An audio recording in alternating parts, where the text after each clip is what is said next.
সবাইকে স্বাগতম টেকনিক স্কুলের আজকের অ্যাডমিশনের ম্যাথ ক্লাসে। আপনার সাথে আছি আমি নাফিস ইসলাম এবং আজকে আমরা আলোচনা করব স্থিতিবিদ্যার তৃতীয় পর্ব নিয়ে। চলুন তাহলে শুরু করি।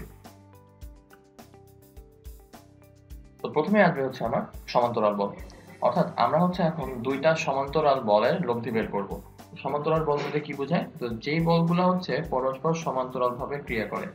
ধরা যাক এখানে একটা বল আছে পি, এখানে একটা বল আছে আমার কিউ। এরা হচ্ছে যদি পরস্পর সমান্তরালভাবে ক্রিয়া করে তাহলে তাদের লব্ধিটা আমার কিরকম আসবে। এখন এরা সমান্তরালভাবে কিন্তু এভাবেও ক্রিয়া করতে পারে, এভাবেও ক্রিয়া করতে পারে। তো এই যে যদি তাদের দিক সেম হয় তাহলে আমরা তাদেরকে বলবো হচ্ছে সদৃশ সমান্তরাল, আর যদি তাদের দিকটা বিপরীত হয় তাহলে আমরা তাদেরকে বলবো হচ্ছে বিসদৃশ সমান্তরাল। তো যদি বল দুইটা সদৃশ সমান্তরাল হয় তাহলে তাদের লব্ধি হবে হচ্ছে তাদের দুইটা বলের মাঝের যে কোনো বিন্দুতে, অর্থাৎ ইন বিটুইন ধরা যাক এই পয়েন্টটাতে তাদের লব্ধিটা আসবে। এখন এই লব্ধিটা কোথায় আসবে সেটা একটু ডিপেন্ড করতেছে বলগুলোর নিজেদের উপরে। তো এখানে আমরা দেখে বুঝতে পারতেছি যে P is greater than Q, তাহলে লব্ধিটা অ্যাকচুয়ালি P বলটার কাছাকাছি একটা জায়গায় আসবে, কিন্তু Q বলটা থেকে একটু দূরের জায়গায় আসবে। কারণ যে বলটা বড় লব্ধিটা অ্যাকচুয়ালি তার কাছাকাছি আসে, এবং যেই বলটা বড় তার দিকে অ্যাকচুয়ালি লব্ধিটা থাকে।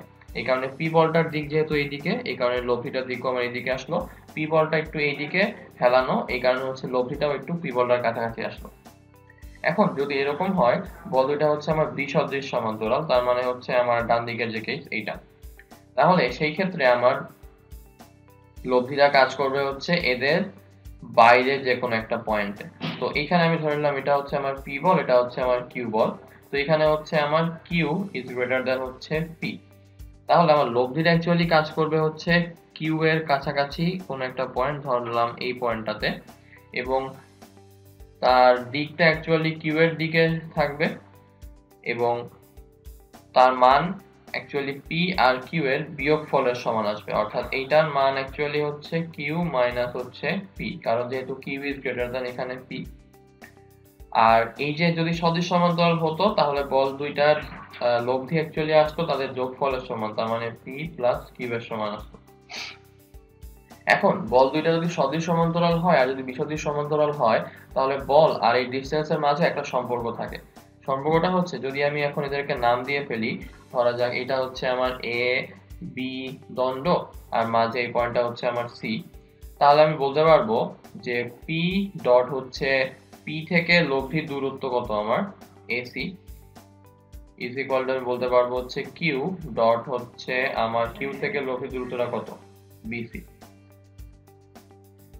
এই সেম জিনিসটা আমরা অ্যাকচুয়ালি বিসদৃশ সমান্তরালের ক্ষেত্রে বলতে পারি যে পি এটার নাম যদি এ, এটাও আমার বি, এটা যদি আমার সি হয়, তাহলে পি ডট হচ্ছে পি থেকে লব্ধির পর্যন্ত দূরত্ব হচ্ছে পি ডট হচ্ছে AC is equal to Q, Q থেকে লব্ধি পর্যন্ত দূরত্ব আমার হচ্ছে কিউ ডট হচ্ছে আমার বিসি।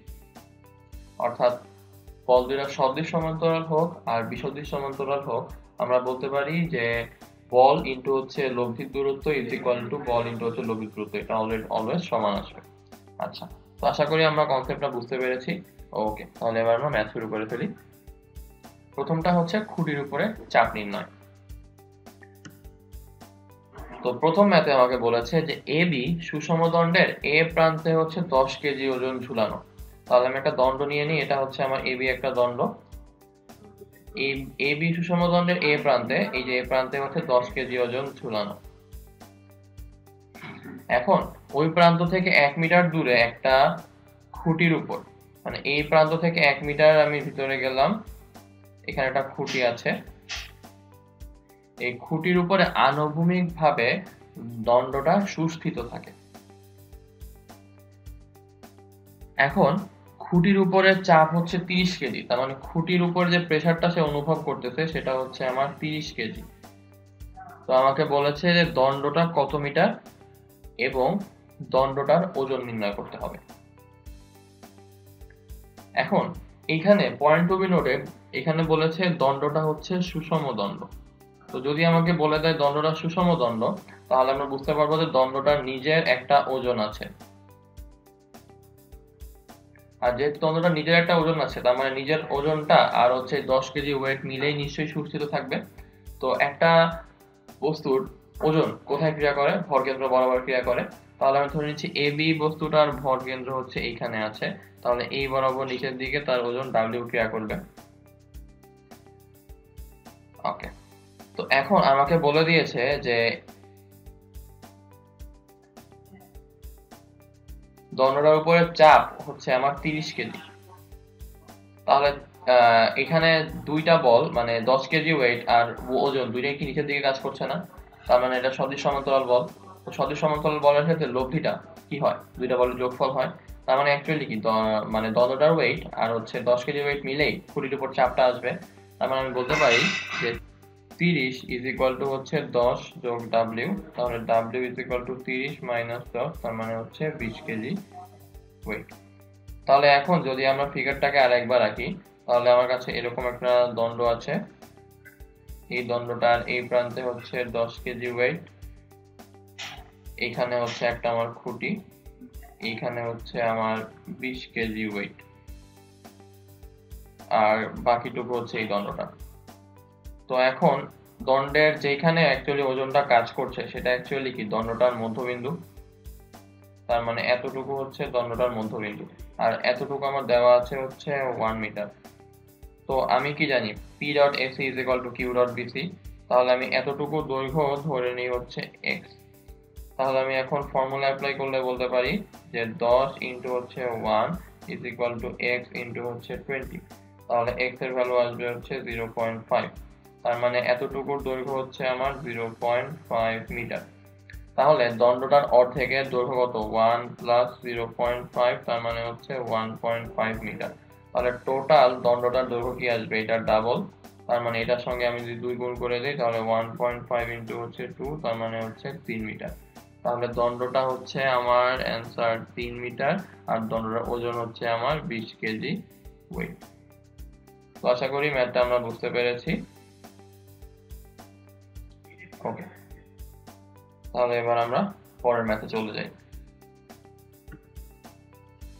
তো পরের ম্যাথে বলেছে একজন লোক একটা সুষম লাঠির এক প্রান্ত কাঁধে রেখে বোঝা বহন করে। বোঝাটার ওজন হচ্ছে ডাব্লিউ। লোকটার কাঁধ হতে বোঝাটার দূরত্ব এবং লোকটার হাতের দূরত্ব হচ্ছে এ এবং এক্স। আমাকে বের করতে হবে কাঁধের উপর চাপটা কত। তার মানে হচ্ছে ধরলাম এটা হচ্ছে আমার সেই লোক, তো লোকের কাঁধের উপরে হচ্ছে লাঠিটা আছে, তো সে হচ্ছে হাত দিয়ে এটাকে ধরে রেখেছে। তো আমাকে বলে দিয়েছে যে হাত থেকে কাঁধের দূরত্ব x মিটার, আর হচ্ছে কাঁধ থেকে বোঝাটার দূরত্ব আমার a মিটার। তো বোঝাটার ওজন এদিকে হচ্ছে w কাজ করছে। আমাকে কাঁধের উপর চাপ মানে এই প্রেসারটা হচ্ছে বের করতে হবে। তো কাঁধের উপর চাপ নিশ্চয়ই হচ্ছে নিচের দিকে কাজ করবে, তার মানে কি আসবে? এখান দিয়ে সে যেই প্রেসারটা দিচ্ছে আর এখান দিয়ে যে বোঝার ওজনটা, যেটা যোগ করলে আমার কাঁধের উপর চাপটা আসবে। তো আমাকে এখন হাতের প্রেসারটা বের করতে হবে। তো আমি ধরে নিচ্ছি হাতের প্রেসারটা হচ্ছে আমার পি। তাহলে এই ব্যাপারটা অনেকটা এরকম না, এইদিকে হচ্ছে পি, এইদিকে হচ্ছে ডাব্লিউ, এইখানে হচ্ছে আমার লব্ধিটা কাজ করতেছে, এই ডিসটেন্সটা দেওয়া হচ্ছে এক্স, এই ডিসটেন্সটা দেওয়া হচ্ছে আমার এ। তাহলে বলতে পারি P dot X is equal to A dot W. তার মানে হচ্ছে P is equal to A by X W. তাহলে আমার হচ্ছে টোটাল কাঁধের উপর চাপ কি আসবে? ডাব্লিউ প্লাস হচ্ছে পি, তার মানে হচ্ছে W plus A by X W. তার মানে ডাব্লিউ কমন নিলে 1 প্লাস এ বাই এক্স, তার মানে হচ্ছে আমার কাঁধের উপর চাপ ইজ ইকুয়াল টু হচ্ছে W into A by 1 plus X. তো আশা করি ম্যাথটা আমরা বুঝতে পেরেছি। ওকে, তাহলে এবার আমরা পরের ম্যাথে চলে যাই। তো পরের ম্যাথে বলেছে 4 মিটার লম্বা এবং 15 কেজি ওজনের একটা সমরূপ তক্তা এবি দুইটা অবলম্বনের উপরে স্থির আছে। এখন একটা অবলম্বন হচ্ছে এ প্রান্তে আর একটা অবলম্বন হচ্ছে বি প্রান্ত থেকে 50 সেন্টিমিটার ভিতরে। তো এখানে কতগুলো বিষয় খেয়াল করতে হবে। প্রথমটা হচ্ছে সেটা হচ্ছে একটা সমরূপ তক্তা। সমরূপ তক্তা মানে হচ্ছে তক্তাটা নিজের একটা ওজন আছে, তার মানে তক্তাটার ওজনটাকে আমি ধরে নিচ্ছি হচ্ছে W। এখন ধরে নিচ্ছি এটা হচ্ছে আমার এ বি তক্তাটা, তক্তাটার দৈর্ঘ্য হচ্ছে দেওয়া 4 মিটার, তার মানে নিশ্চয়ই মাঝ বরাবর W ওজনটা কাজ করবে, তাহলে এটা হচ্ছে আমার 2 মিটার, এটা হচ্ছে আমার 2 মিটার। এই প্রান্তটাকে ধরে নিচ্ছি আমি এ, এই প্রান্তটাকে ধরে নিচ্ছি আমি বি। তো এই তক্তাটার এ প্রান্তে হচ্ছে আমার একটা অবলম্বন আছে, তার মানে এই প্রান্তে আমি একটা অবলম্বনকে দিয়ে দিলাম। আর একটা অবলম্বন হচ্ছে বি প্রান্ত থেকে 50 সেন্টিমিটার ভিতরে, তাহলে বি প্রান্ত থেকে আমি 50 সেন্টিমিটার ভিতরে আসলাম, এখানে আমি সেকেন্ড আর একটা অবলম্বন দিয়ে দিলাম। এতটুকু আমার হচ্ছে 50 সেন্টিমিটার, তার মানে হচ্ছে 0.5 মিটার। তাহলে এটা কত আসবে? 2 মাইনাস হচ্ছে 0.5, তার মানে হচ্ছে 1.5 মিটার। তো এখন আমাকে বলেছে একজন বালক তক্তাটিকে না উল্টিয়ে বি প্রান্তে যেতে সক্ষম হয়। তার মানে একজন বালক হচ্ছে এইখান থেকে হাঁটা ধরে এবং সে তক্তাটাকে না উল্টিয়ে বি প্রান্তে এই পর্যন্ত চলে যায়। তো যেহেতু সে তক্তাটিকে না উল্টিয়ে বি প্রান্ত পর্যন্ত অলরেডি চলে যায়, তার মানে আমরা বলতে পারি যে তার লাস্ট মোমেন্টের অবস্থানটা হচ্ছে এরকম, এখানে হচ্ছে তক্তাটা, এখানে হচ্ছে ডাব্লিউ ওজন, এখানে হচ্ছে বালকটা ওজন। এতটুকু আমার দেওয়া হচ্ছে 1.5, এতটুকু আমার দেওয়া হচ্ছে 0.5। তো আমাকে বের করতে হবে বালকটার ওজন কত। তো আমার কোশ্চেনে কিন্তু দেওয়া আছে যে তক্তাটা হচ্ছে 15 কেজি, তার মানে এই ডাব্লিউ এর ভ্যালু হচ্ছে 15 কেজি। এখানে আমরা ডিরেক্ট এখন 15 কেজি ইউজ করতে পারবো। তো আমি যদি এখন এইটুকু নিয়ে ফর্মুলা অ্যাপ্লাই করি, তাহলে আমি বলতে পারি 15 ইন্টু হচ্ছে 1.5 ইজ ইকুয়াল টু বালকের ওজন ধরে নিলাম হচ্ছে x ইন্টু হচ্ছে আমার 0.5। তাহলে এখানে আমরা পাচ্ছি যে 15 ইন্টু হচ্ছে 1.5 divided by 0.5 is equal to হচ্ছে x। তাহলে 15 ইন্টু 15 ডিভাইডেড বাই 5, তার মানে 225 ডিভাইডেড বাই 5, তার মানে আমার আসতেছে হচ্ছে 45। তার মানে বালকটার ওজন আমার হচ্ছে 45 কেজি।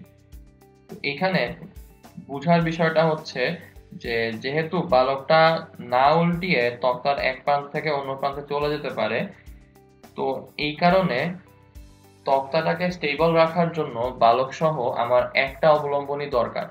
তো সে যখন মধ্যবিন্দু ক্রস করে এই প্রান্তে চলে গিয়ে এখানে চলে আসছে, তখন এইটা অ্যাকচুয়ালি এখন ইউজলেস হয়ে গিয়েছিল, কারণ ওয়েট একটা এখানে একটা এখানে, তাহলে কনসেন্ট্রেশনটা অ্যাকচুয়ালি এটার উপরই টোটালটা আসবে, এটা কোনো কাজেই আসবে না। তো এটা সরাই ফেললে আমার কোনো প্রবলেম নাই। আশা করি ম্যাথটা আমরা বুঝতে পেরেছি। ওকে, তাহলে এবার আমরা পরের টাইপে চলে যাই। পরের টাইপটা হচ্ছে বলের ক্রিয়াবিন্দুর সরণ। অর্থাৎ ধরা যাক আমাকে দেওয়া আছে এখানে হচ্ছে একটা সমরূপ তক্তা আছে, এই সমরূপ তক্তার এই প্রান্তে হচ্ছে আমি ডাব্লিউ ওজন ক্রিয়া করাচ্ছি, আর এই প্রান্তে হচ্ছে আমি ধরা যাক W1 ওজন ক্রিয়া করাচ্ছি, তাহলে আমার লব্ধিটা নিশ্চয়ই মাঝখানে থাকবে। এখন যদি আমি W কে R পরিমাণ বাড়াই, W1 কে হচ্ছে R পরিমাণ বাড়াই, তাহলে অ্যাকচুয়ালি এটা হয়ে গেল এখন এত বড়, এটাও হয়ে গেল এখন এত বড়, তাহলে নিশ্চয়ই লব্ধিটা বড় বলটার দিকে একটু সরে আসবে। এই যে বলের ক্রিয়াবিন্দুর এই যে সরণটা কতটুকু, সেটাই আমরা হচ্ছে এখানে এখন বের করতে চাই। চলুন তাহলে ম্যাথ করে ফেলি।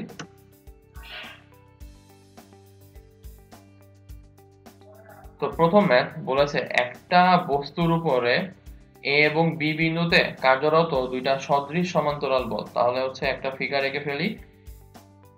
এইখানে হচ্ছে এ বিন্দু, এখানে হচ্ছে আমার বি বিন্দু, এ এবং বি বিন্দুতে দুইটা সদৃশ সমান্তরাল বল কাজ করছে। তাহলে হচ্ছে এই পয়েন্টে আমার একটা বল আমি পাচ্ছি পি, এই পয়েন্টে আমার একটা বল আমি পাচ্ছি কিউ, যেখানে হচ্ছে পি কিউ এর থেকে বড়। তাহলে এদের লব্ধি নিশ্চয়ই মাঝখানে থাকবে, পি প্লাস কিউ। তো এখন আমাকে বলতেছে যে এদেরকে আমি এখন স্থান বিনিময় করব। তাহলে এখন আমি পি কে নিয়ে যাব হচ্ছে এইখানে, আর কিউ কে নিয়ে আসবো হচ্ছে আমার এইখানে। তো তাহলে আমাকে বের করতে হবে এখন যে আমার যে লব্ধিটা সেটাও নিশ্চয়ই এখন চেঞ্জ হয়ে যাবে, কারণ এখন পিটো ডান দিকে, তার মানে নিশ্চয়ই লব্ধিটা এখন এদিকে চলে আসবে। তাহলে এই যে লব্ধিটা একটু শিফট হয়ে গেল ডান দিকে, এইটা ভ্যালুটা কত? তো লব্ধিটা বলে দিয়েছে ডি দূরত্বে ফিক্স হয়ে গিয়েছে, আমাকে প্রুফ করতে হবে ডি এর ভ্যালু হচ্ছে এইটা। তো প্রথমটার জন্য আমরা বলতে পারি যে প্রথম ফিগারের জন্য আমরা বলতে পারি যে P dot AC is equal to হচ্ছে কিউ ডট বিসি। তো আমরা ধরে নিচ্ছি লব্ধিটা হচ্ছে ডি পয়েন্টে শিফট করে যায়, মানে বড় হাতের ডি পয়েন্টে। তাহলে সেকেন্ড ফিগারের জন্য আমরা তাহলে বলতে পারবো যে কিউ ডট হচ্ছে এডি ইজ ইকুয়াল টু আমার পি ডট হচ্ছে বিডি।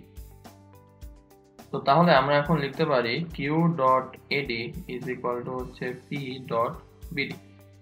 তাহলে আমার কিউ এর সঙ্গে ছিল হচ্ছে বিসি, তো আমরা হচ্ছে এইটা থেকে এইটা চলে আসবো। তাহলে এডি থেকে বিসি আমরা কিভাবে আনতে পারি?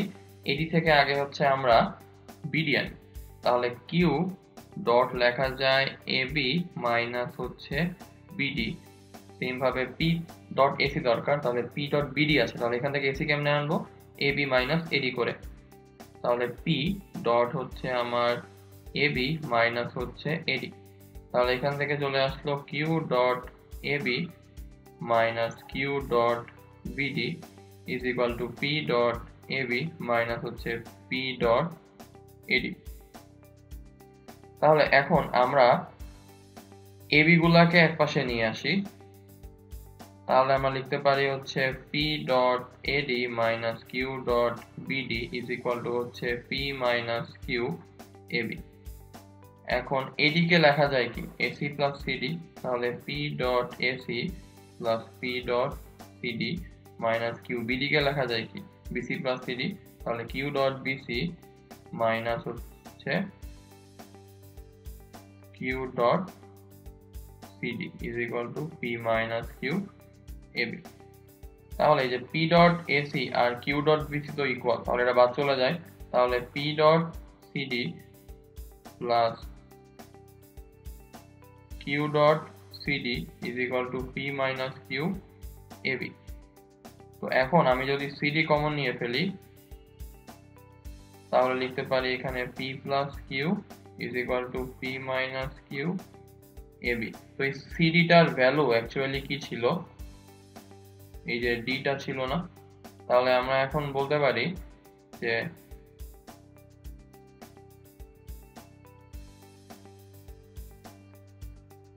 d is equal to p minus q divided by p plus q ab।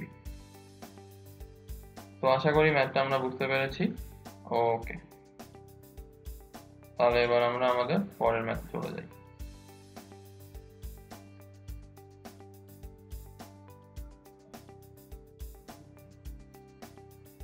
তো এই ম্যাথটা আমাকে বলেছে একটা বস্তুর উপরে এ এবং বি বিন্দুতে কার্যরত দুইটা বিসদৃশ সমান্তরাল বল দেওয়া আছে হচ্ছে পি আর কিউ। তো যেহেতু এরা বিসদৃশ সমান্তরাল, তাহলে আমি ধরে নিচ্ছি এদের দেখতে কাইন্ড অফ এরকম আসবে। এইখানে হচ্ছে আমার পি বলটা কাজ করবে, এইখানে হচ্ছে আমার কিউ বলটা কাজ করবে। তো দেওয়া আছে হচ্ছে পি কিউ এর থেকে বড়, এই কারণে পিটাকে কিউ থেকে একটু বড় করে রাখলাম। তাহলে এদের লব্ধিটা কোথায় কাজ করবে? বাইরের দিকে কাজ করবে, ধরা যাক এখানে কাজ করলো। তো বিসদৃশ সমান্তরাল লব্ধি কিরকম আসে? বিয়োগফল, তার মানে পি মাইনাস কিউ। তাহলে এটাকে আমি নাম দিলাম হচ্ছে এ, এটাকে আমি নাম দিলাম হচ্ছে আমার বি, আর এটাকে আমি নাম দিলাম হচ্ছে সি। তাহলে আমরা এখান থেকে লিখতে পারি যে P dot AC is equal to হচ্ছে কিউ ডট বিসি।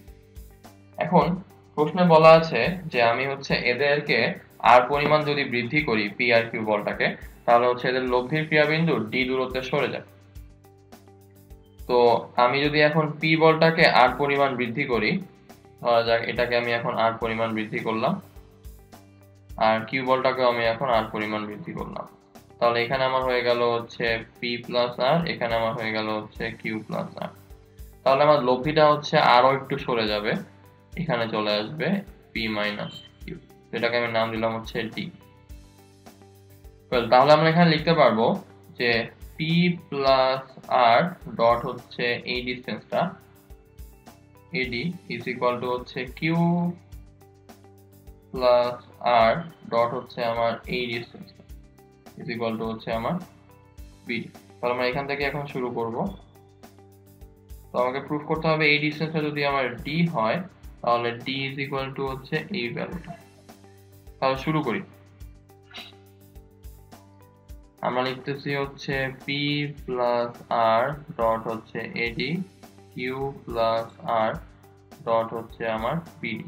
তাহলে এখান থেকে লেখা যায় P dot AD R dot AD Q dot BD R dot BD. তাহলে এখান থেকে P dot AD minus Q dot BD is equal to লিখতে পারি R dot BD minus R dot AD. তো এডি কে আবার এখানে ভাঙলে কি লেখা যায় এসি প্লাস সিডি। তাহলে P dot AC plus CD minus Q dot BD কে কি লেখা যায় বিডি কে কি লেখা যায় বিসি প্লাস সিডি।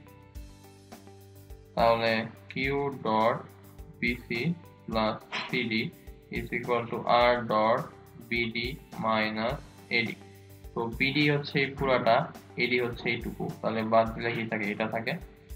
তাহলে এখান থেকে আমরা লিখতে পারি P dot AC plus P dot CD minus Q dot BC minus Q dot CD is equal to হচ্ছে আর ডট এবি।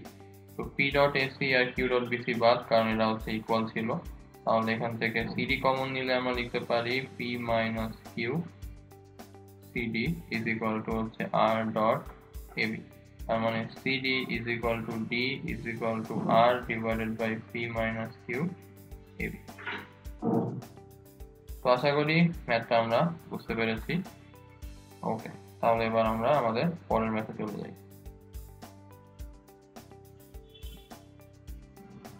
তো পরের ম্যাথটা আমাকে বলেছে দুইটা সদৃশ সমান্তরাল বল পি এবং কিউ।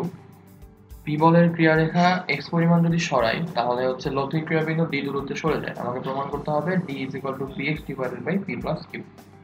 তাহলে যেহেতু আমাকে বলেছে এটা হচ্ছে সদৃশ সমান্তরাল বল, তাহলে আমি কিন্তু চিত্রটা আগে এঁকে ফেলতে পারি। তাহলে এখানে হচ্ছে আমার পি বল, এখানে হচ্ছে আমার কিউ বল। তাহলে এদের লব্ধিটা মাঝখান দিয়ে কাজ করবে পি প্লাস কিউ। তাহলে এটাকে আমি নাম দিলাম এ, এটাকে নাম দিলাম বি, এটাকে নাম দিলাম সি। তাহলে বলতে পারি P dot AC is equal to হচ্ছে কিউ ডট বিসি। এখন আমি যদি কোশ্চেন অনুযায়ী আমাকে বলেছে পি বলটাকে আমি এক্স দূরত্বে সরাবো, তাহলে হচ্ছে পি বলটাকে আমি এখানে নিয়ে আসলাম। তাহলে লব্ধিটা হচ্ছে ডি দূরত্বে সরে যাবে।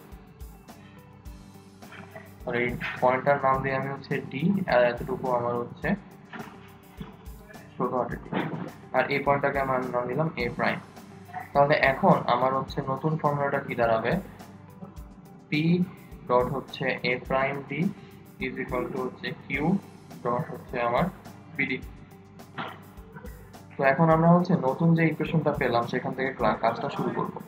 তাহলে পি ডট হচ্ছে A prime D is equal to Q dot BD. তাহলে এ প্রাইম ডি কে লেখা যায় কি A prime C plus CD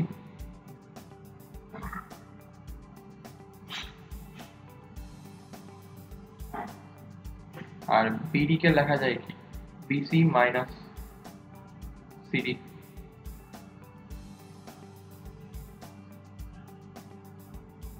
তাহলে আবার এ প্রাইম সি কে ভাঙালে কি লেখা যায় এসি মাইনাস এ প্রাইম।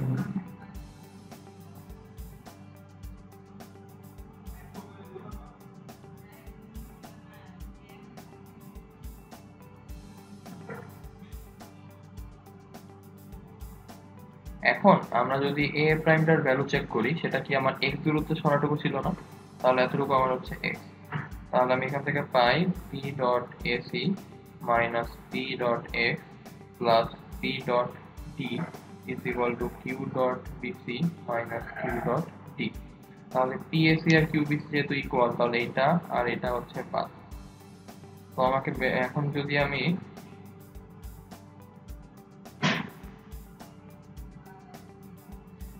এটাকে সিস্টেম দেই, তাহলে লিখতে পারি হচ্ছে Q dot D plus P dot D is equal to হচ্ছে পি ডট এক্স।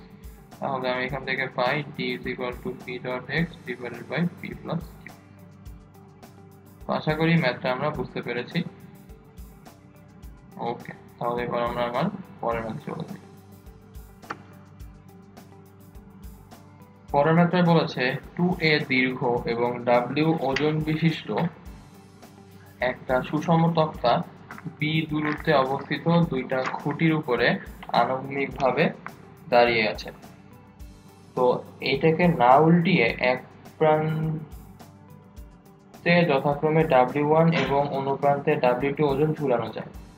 তো আমাকে প্রমাণ করতে হবে যে w1 divided by w plus w1 plus w2 divided by w plus w2 is equal to হচ্ছে b বাই a।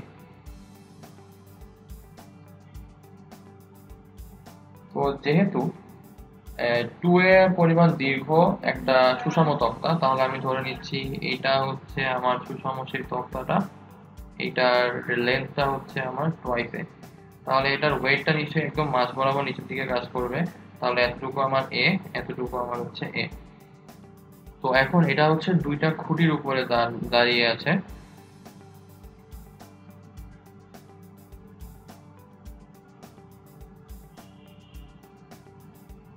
তো আমি ধরে নিচ্ছি এইখানে তাহলে একটা আমার খুঁটি থাকবে, এইখানে তাহলে আমার একটা খুঁটি থাকবে। আর এটাকে না উল্টিয়ে দুই প্রান্তে হচ্ছে w1 আর w2 ওজন দেওয়া যায়। এখানে তো আমার w1 আছে আর এখানে তার মানে হচ্ছে আমার w2 আছে। তো আমি যদি এখন এদেরকে একটা নাম্বারিং করে ফেলি, এটা হচ্ছে আমার a, এটা হচ্ছে আমার b, এটা হচ্ছে আমার c, এটা হচ্ছে আমার d, এটা হচ্ছে আমার e। তো আমি যদি শুধুমাত্র a, c আর হচ্ছে d কে চিন্তা করি, তাহলে বলতে পারি যে এতটুকু। এখানে হচ্ছে আমার এই জায়গাটায় টোটাল ওয়েট w, এই জায়গাটায় আমার w1, এই জায়গাটায় আমার খুঁটি, আর টোটালটা হচ্ছে আমার a।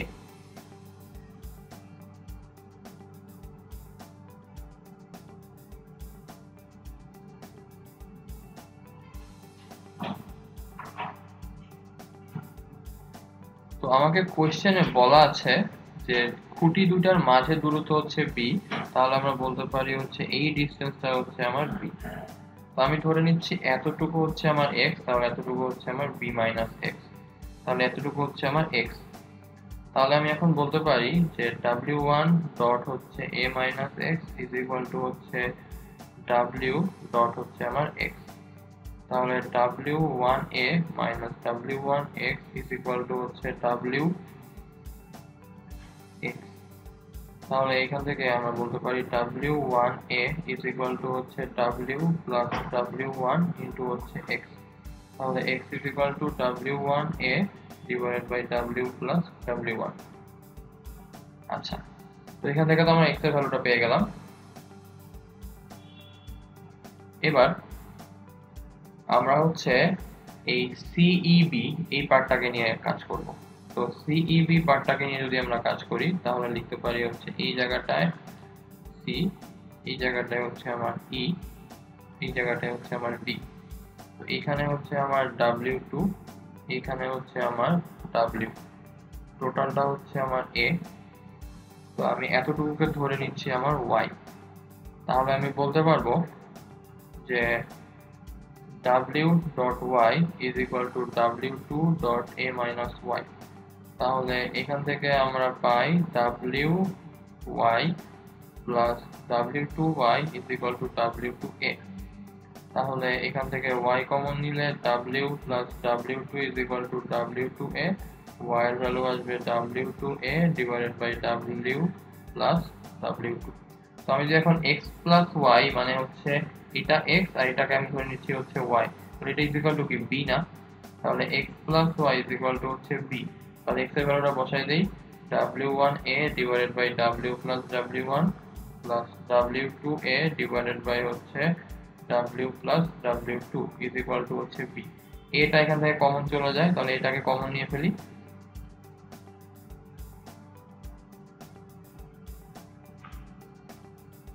এবার এই কমন নাও এটাকে আমি কিন্তু ডান দিকে পাঠাইতে পারি। তাহলে কিন্তু আমার প্রুফটা সুন্দর মতো এখানেই হয়ে গেল যে w1 divided by w plus w1 plus w2 divided by w plus w2 is equal to আমার হচ্ছে b by a। ওকে, তো আশা করি ম্যাথটা আমরা বুঝতে পেরেছি। ওকে, তাহলে এবার আমরা পরের টাইপে চলে যাই। পরের টাইপটা হচ্ছে জ্যামিতিক আকার বরাবর হচ্ছে বাহুর লব্ধির মান। তো এই টাইপের ম্যাথ করার আগে আমরা একটা সিম্পল বিষয় জানবো, সেটা হচ্ছে ধরা যাক এইখানে আমার হচ্ছে একটা দণ্ড আছে, দণ্ডটার এই বরাবর হচ্ছে আমরা এফ বল দিচ্ছি, এই বরাবর আমরা হচ্ছে এফ বল দিচ্ছি।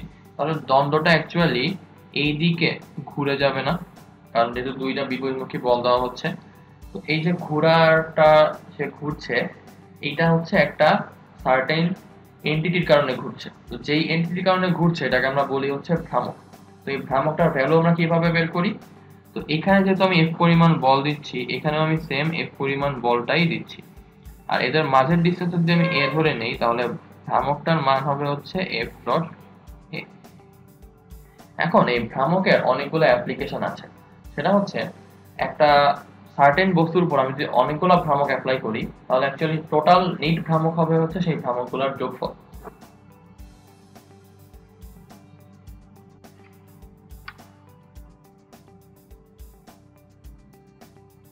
ওকে, তো এখন আমরা হচ্ছে ভ্রামকের একটা স্পেসিফিক বৈশিষ্ট্য শিখবো, সেটা হচ্ছে যে কোনো একটা ভ্রামক অ্যাকচুয়ালি বলের উপর কোনো ইফেক্ট ফেলে না, কিন্তু এই ভ্রামকটা ওই বলটাকে অ্যাকচুয়ালি সরায় দেয়। ব্যাপারটা কেমন? ধরা যাক এইখানে আমার একটা বল ছিল, এই জায়গাটায় পি বল, আর এই টোটাল ডিসটেন্সটা হচ্ছে আমি ধরে নিলাম এক্স, আর এই টোটাল বারের দৈর্ঘ্য হচ্ছে আমি ধরে নিলাম ওয়াই। তো আমি যদি পি বলটাকে এক্স দূরত্বে নিয়ে আসতে চাই, তাহলে আমি এখানে একটা পি এক্স ভ্রামক অ্যাপ্লাই করব। কি রকম? ভ্রামকটা হবে অ্যাকচুয়ালি দেখতে এমন, এদিকে একটা পি থাকবে, এদিকে একটা পি থাকবে। তো এই পি আর এই পি ক্যান্সেল আউট হয়ে যাবে, তার মানে আলটিমেটলি কি হলো, ভ্রামকটা এই যে এক্স দূরত্বে সরে আসলো, বলটা আসলে এই যে এক্স দূরত্বে সরে আসলো। তার মানে আমরা অ্যাকচুয়ালি বলতে পারি যে ধরা যাক আমি হচ্ছে যেই দূরত্বে আমি কোনো বলকে স্থানান্তর করতে চাই, সেটা হবে অ্যাকচুয়ালি ভ্রামকের মান ডিভাইডেড বাই আমার ওই বল। এটা খুবই ইম্পর্টেন্ট একটা ফর্মুলা, আমরা এই ফর্মুলাটা আমরা একবার ইউজ করব। ওকে, তাহলে আমরা শুরু করি। প্রথম ম্যাথ আমাকে বলেছে কোন একটা সমবাহু ত্রিভুজের তিন বাহু বরাবর 2p 3p এবং 4p বলগুলো হচ্ছে ক্রিয়া করে। তাহলে আমি একটা সমবাহু ত্রিভুজ এঁকে ফেলি। তো এটা হচ্ছে আমার সমবাহু ত্রিভুজটা। তো এদের একই ক্রমে আমার হচ্ছে বলগুলো ক্রিয়া করবে। তাহলে এটা হচ্ছে আমি ধরলাম 2p, এটা হচ্ছে আমি ধরলাম 3p, আর এটা হচ্ছে আমি ধরলাম 4p। তো তাহলে আমাকে বের করতে হবে যে বলগুলোর লব্ধির মান এবং দিক। তো এরা তো একটা পয়েন্টে ক্রিয়া করছে না, তাহলে অবভিয়াসলি আমি এখন নর্মাল ফর্মুলা ইউজ করতে পারবো না। তাহলে এটা কেমনে সলভ করবো? চলুন তাহলে শুরু করি। প্রথমত আমরা দেখতে পাচ্ছি 4p বলটা এই বরাবর যাচ্ছে, তাহলে আমরা এখন এই 4p বলটাকে দুইটা লম্বা অংশে ভাগ করে দিতে পারি। তো এইটা যেহেতু সমবাহু ত্রিভুজ, তার মানে এই অ্যাঙ্গেলটা আমার হচ্ছে 60 ডিগ্রি, তাহলে অবভিয়াসলি এই অ্যাঙ্গেলটা আমার আসবে 60 ডিগ্রি। তাহলে এই উপাংশ কি আসবে? 4p cos 60, এটা আসবে হচ্ছে আমার 4p sin 60। তো cos 60 ভ্যালু হচ্ছে আমার কত? হাফ। তাহলে এখান থেকে আমরা এই উপাংশ পেয়ে গেলাম হচ্ছে 2p, আর sin 60 ভ্যালু হচ্ছে √3/2, তাহলে এটা আমরা পেয়ে গেলাম হচ্ছে 4√3/2p। সেম ভাবে আমরা যদি এখন এই জায়গাটায় এই 3p বলটাকে দুই ভাগে ভাগ করি, তাহলে হচ্ছে আমরা দুইটা উপাংশ পাবো, একটা হচ্ছে এই বরাবর উপাংশ, একটা হচ্ছে এই বরাবর উপাংশ। এই অ্যাঙ্গেলটা তো আমার 60 ডিগ্রি, তাহলে এটা আমার আসবে হচ্ছে 3p cos 60, এটা আসবে আমার হচ্ছে 3p sin 60 ডিগ্রি। তো cos 60 ভ্যালু হাফ, তার মানে এটা আমার আসবে হচ্ছে 3/2p, আর sin 60 ভ্যালু √3/2, তাহলে এটা আমার আসবে হচ্ছে 3√3/2p। তাহলে আমার ফিগারটা শুধুমাত্র বল দিয়ে যদি আমি আঁকি, তাহলে ব্যাপারটা এরকম দাঁড়াচ্ছে।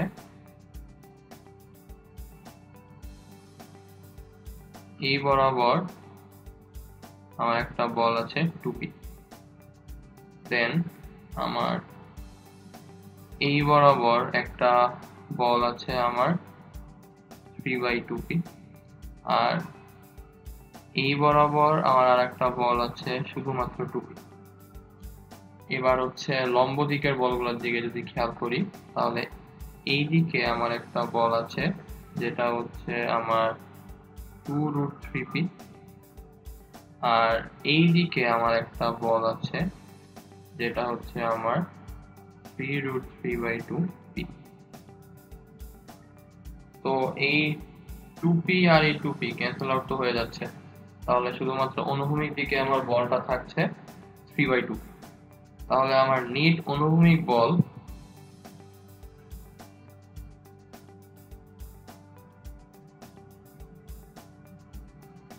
ইজ ইকুয়াল টু আমার হচ্ছে 3/2p, আর হচ্ছে আমার নেট উলম্ব বল ইজ ইকুয়াল টু হচ্ছে 4√3/2p মাইনাস 3√3/2p।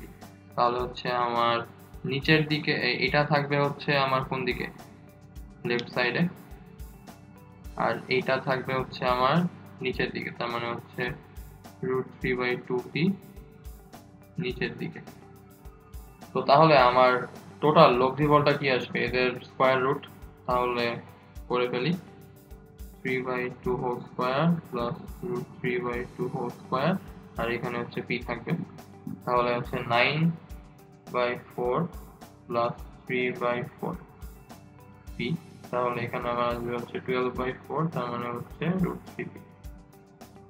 তাহলে আমার লব্ধিটা হয়ে গেল হচ্ছে √3p।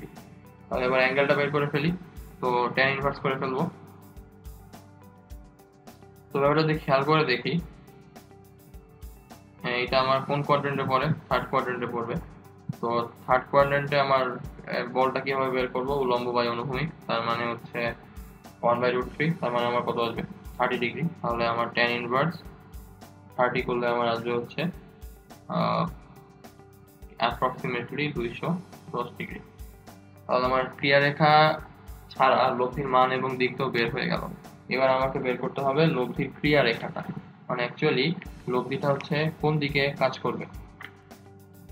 এখন প্রশ্নটা হচ্ছে যে এই ক্রিয়ারেখা ব্যাপারটা আমার কেন আসতেছে, মানে আমরা তো এখানে সরাসরি বল আর বলের মান দিয়ে কাজ করে ফেললাম, তাহলে ক্রিয়ারেখাটা আমরা কেন বের করতেছি।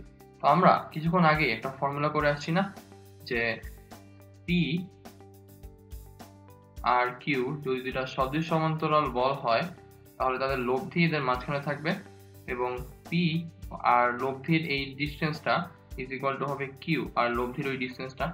তার মানে আমরা হচ্ছে কি বলি এখানে, যে পি ইন্টু হচ্ছে AC is equal to Q into হচ্ছে বিসি। তার মানে পি এর যে মান আর লব্ধি থেকে তার যে ডিসটেন্স, কিউ এর যে মান লব্ধি থেকে তার যে ডিসটেন্স, এদের গুণফলটা অ্যাকচুয়ালি কনস্ট্যান্ট থাকে। তার মানে আমার যদি বলের মান বেড়ে যায় তাহলে দূরত্বটা চেঞ্জ হয়ে যাচ্ছে না।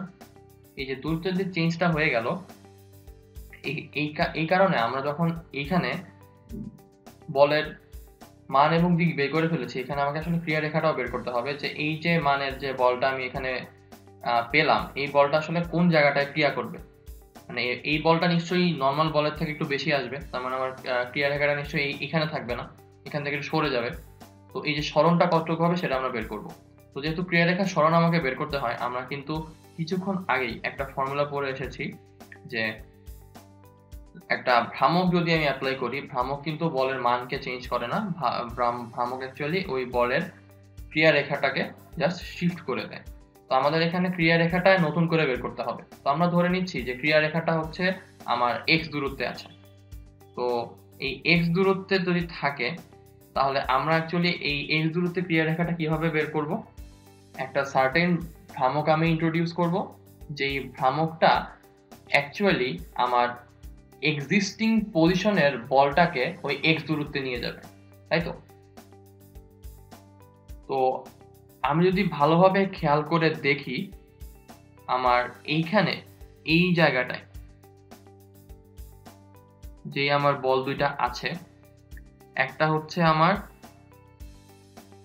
এইখানে 3/2p, একটা হচ্ছে আমার এই বরাবর √3/2p, আর এইটা হচ্ছে আমার লব্ধিটা। তো আমার নিশ্চয়ই বলটা যখন স্থানান্তরিত হবে এই আনুভূমিক রেখাতেই থাকবে, তার কিন্তু এই আনুভূমিক রেখা থেকে সে তো উপরে নিচে যাবে না, সে জাস্ট এই রেখাটা থেকে একটু বাম দিকে শিফট করবে। তাহলে আমার এই আনুভূমিক রেখার এই পার্টটার কিন্তু কোনো চেঞ্জ হচ্ছে না, শুধুমাত্র আমি যদি এখন খেয়াল করি যে আমার এই উলম্ব বলটা এখান থেকে শিফট হয়ে কোন জায়গায় যাচ্ছে, তাহলে কিন্তু আমার কাজটা হয়ে যাচ্ছে। তো আমরা এই উলম্ব বলের শিফট বের করার জন্য আমরা কি করব, আমরা হচ্ছে এই যে এই পয়েন্টটার এখানে একটা ভ্রামক নিয়ে আসব। তো আমার উলম্ব বলটা আছে হচ্ছে এই দিকে, এই কারণে আমরা এটার শিফট বের করার জন্য ভ্রামকটাকে আনবো হচ্ছে এটার ঠিক অপোজিট দিকে। কেন আনবো? কারণ আমরা যদি খেয়াল করে দেখি, এদিকে ছিল হচ্ছে 4√3/2 আর এদিকে ছিল হচ্ছে 3√3/2। তো এরা হচ্ছে কাইন্ড অফ এই দিকের একটা মোশন দিচ্ছে, তার মানে এরকম একটা মোশন দিচ্ছে। তো আমি যদি এই দিকে একটা মোশন আনি, তার মানে ব্যাপারটা কিরকম আসবে? ব্যাপারটা আসবে হচ্ছে এই দিক বরাবর একটা বল আর হচ্ছে এই দিক বরাবর একটা বল। তো এখন এই বলের যে মানে এই ভ্রামকের যে মানটা, সেটাকে যদি আমি এখন 3√3/2 দেই, এটাকেও যদি 3√3/2 দেই, তাহলে এই পার্টটা তো নিজেরাই ক্যান্সেল আউট হয়ে যাচ্ছে। আর এরা ক্যান্সেল হয়ে কি হবে, এখন আমার হচ্ছে √3/2p দিবে। তো আলটিমেটলি এটাই তো আমার ছিল না এখানে। কিন্তু এর মাঝখানে সুবিধাটা কি হলো? সুবিধাটা হলো হচ্ছে যে এই ভ্রামকটা ইন্ট্রোডিউস করার কারণে এই যে লব্ধি বলটা এটা যে এইদিকে শিফট করবে, শিফট ডিসটেন্স আমি পেয়ে গেলাম। আমার কিন্তু এটাই দরকার ছিল। তো তাহলে আমরা তাহলে ভ্রামকটা কিরকম ভাবে মানে কতটুকু ভ্রামক ইন্ট্রোডিউস করব, এই যে এইটার ভ্যালু ইনটু হচ্ছে আমার এই ডিসটেন্সটা। আমি হচ্ছে একটু হাইলাইট করে দেই, তাহলে আপনাদের বুঝতে সুবিধা হবে। আমরা হচ্ছে এই ডিসটেন্সটা নিচ্ছি। তাহলে এই ডিসটেন্সটা অ্যাকচুয়ালি কি ছিল? এই ডিসটেন্সটা ছিল হচ্ছে আমার এই বাহুর দৈর্ঘ্যটা না? তো আমি ধরে নিই বাহুর দৈর্ঘ্যটা হচ্ছে a। তাহলে আমার ধরে নেওয়ার ডিসটেন্সটা ছিল হচ্ছে ধরা যাক x দূরত্বে শিফট করবে। তাহলে আমি ভ্রামকটা কতটুকু আনবো? 3√2 3√3/2 ইনটু হচ্ছে p ইনটু হচ্ছে আমার a ডিসটেন্স যাবে। আর কোন বলটা আমার শিফট করবে তাহলে? এই যে এই 3√3/2 এই বলটাই শিফট করবে, নাকি হচ্ছে আমার লব্ধি যে বল সেটা শিফট করবে? লব্ধি বলটা শিফট করবে না, এই কারণে আমরা করব হচ্ছে ডিভাইডেড বাই √3/2 p নিয়ে আসবো। তাহলে আমাদের ফর্মুলা কি ছিল, যে ভ্রামক ডিভাইডেড বাই যেই বলের শিফট সেই বলটা। তাহলে যেই বলের শিফট সেই বলটা আমরা দিয়ে ভাগ করে দিলাম। তাহলে আমার অ্যান্সারটা কি আসবে? এখানে p কাটা যায়, √3/2 কাটা চলে, তাহলে এখানে চলে আসে আমার 3a। তাহলে ব্যাপারটা দাঁড়াচ্ছে যে এই পয়েন্ট থেকে এই লব্ধি বলটা আসলে 3a পরিমাণ ডিসটেন্সে এখানে চলে আসবে। তাহলে এই যে ডিসটেন্সটা এটা হচ্ছে আমার 3a। তার মানে বলের ক্রিয়া রেখা অ্যাকচুয়ালি শিফট করবে হচ্ছে এই যে পয়েন্টটা, এই পয়েন্টটা থেকে এই সাইডে আরো 3a দূরত্বে। তাহলে আশা করি আমরা ক্রিয়া রেখার কনসেপ্টটা এবং ক্রিয়া রেখা বের করার মেথডটা দুটাই বুঝতে পেরেছি। ওকে, তাহলে এবার আমরা পরের ম্যাথে চলে যাই।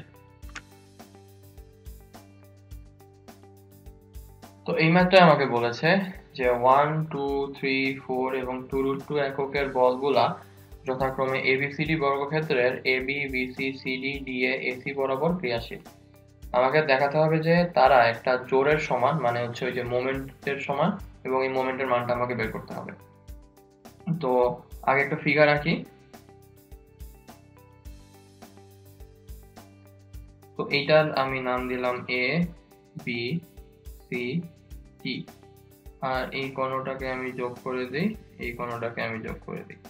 তো এখন আমি যদি বলগুলোকে ডিনোট করি, তাহলে AB বরাবর মানে A থেকে B এর দিকে আমার বল হচ্ছে 1 একক, B থেকে C এর দিকে ধরুন BC আমার হচ্ছে 2 একক, C থেকে D এর দিকে হচ্ছে CD আমার 3 একক, D থেকে এর দিকে আমার AD আমার হচ্ছে 4 একক, আর A থেকে C এর দিকে এই বরাবর বলটা হচ্ছে আমার 2√2 একক। তো আমি হিসাবের সুবিধার জন্য যেহেতু ডিসটেন্স আমার লাগবেই, আমি ধরে নিচ্ছি বর্গক্ষেত্রের প্রত্যেকটা বাহু হচ্ছে আমার a একক করে। তাহলে কর্ণটা আমার কত আসবে? √2a।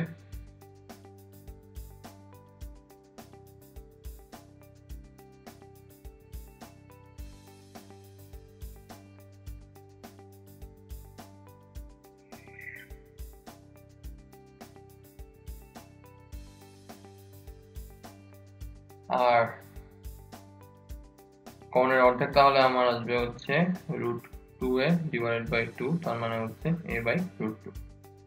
তো এখন আমরা হচ্ছে বের করি যে ধরা যাক আমি এখন প্রত্যেকটা জোরের মানে প্রত্যেকটা বলের জন্য ভ্রামক বের করতে চাই।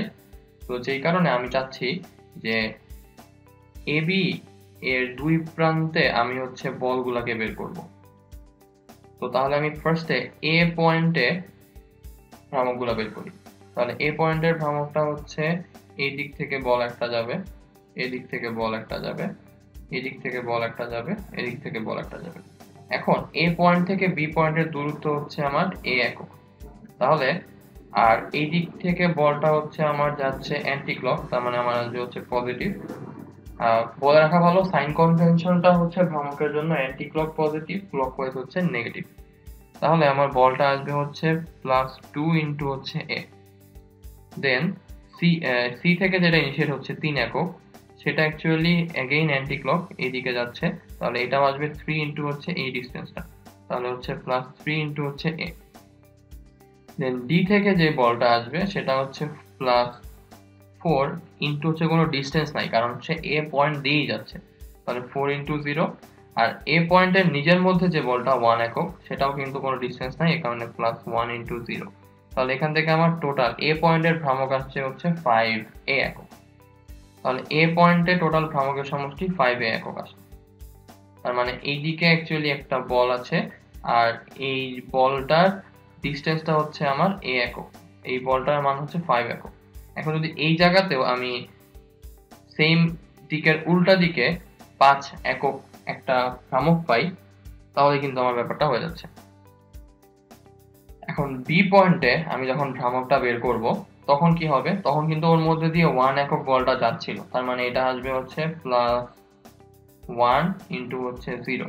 দেন এগেইন প্লাস এইটা 2 যাচ্ছিল, তার মানে 2 ইন্টু হচ্ছে 0। দেন এগেইন +3 ইন্টু কত আসবে? a আসবে। দেন +4 ইন্টু কত আসবে? a আসবে। এবার এই যে এই বরাবর একটা বল ছিল, এটা কিন্তু আমরা তখন নেই নাই, কারণ 1 a দিয়ে যাচ্ছিল, এই কারণে 0 হয়ে যেত। কিন্তু এখন তো আর 0 হবে না, এখন তাহলে কত আসবে?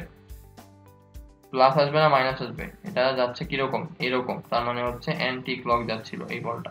তাহলে হচ্ছে আমার আসবে মাইনাস হচ্ছে 2√2 ইন্টু হচ্ছে ডিস্টেন্সটা। তাহলে ডিস্টেন্সটা কত? লম্ব দূরত্ব, তার মানে এই যে এই ডিস্টেন্সটা আসবে, তাহলে এই ডিস্টেন্সটা আমার কত? a/√2, তাহলে ইন্টু হচ্ছে a/√2। তাহলে এটা আমার আছে 7 মাইনাস হচ্ছে 2, তাহলে 7a মাইনাস 2a, তার মানে হচ্ছে আমার 5a। তাহলে এই জায়গাতেও আমরা এইটার মানে এই পয়েন্টও আমি একটা ভ্রামক পেলাম, যেটা অ্যাকচুয়ালি আমার 5a পরিমাণ ভ্রামক।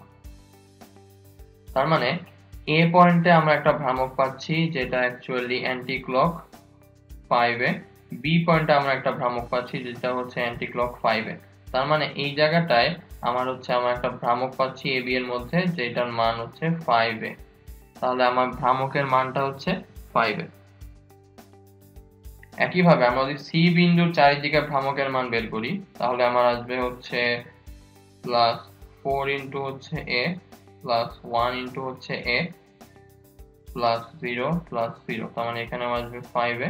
আমি যদি ডি বিন্দু চারিদিকে ভ্রামকটা বের করি, তাহলে আমার আসবে হচ্ছে +1 ইন্টু হচ্ছে a, +2 ইন্টু হচ্ছে a, +2√2 ইন্টু হচ্ছে a/√2। তাহলে 1 +2 +2, তার মানে হচ্ছে এখানে 5a। তার মানে আলটিমেটলি এই টোটাল জায়গাটার মধ্যে একটা ভ্রামক কাজ করছে, যেটার মান হচ্ছে আমার 5a একক। তো এখন প্রশ্ন হচ্ছে যে আমার এইখানে আমার যে এই এককটা মাইনাস না হয়ে প্লাস কেন হলো? কারণ যখন আমি ডি এর সাপেক্ষে বের করছি, ডি পয়েন্টটা ছিল এই জায়গাটায়, বলটা ছিল এইদিকে, তাহলে আলটিমেটলি এইভাবে ঘুরছিল না জিনিসটা, এই কারণে এটা তখন অ্যান্টি ক্লক হয়ে যাওয়ার কারণে পজিটিভ হয়ে গিয়েছিল। তো আশা করি মোটামুটি আমরা সবগুলো টপিক কভার করে ফেলেছি ভ্রামক এবং সমান্তরাল বলের। তো এরই সঙ্গে আজকের ক্লাস আমি এখানেই শেষ করে দিচ্ছি। পরবর্তী ক্লাসে আপনাদের সঙ্গে আমার পুনরায় দেখা হচ্ছে।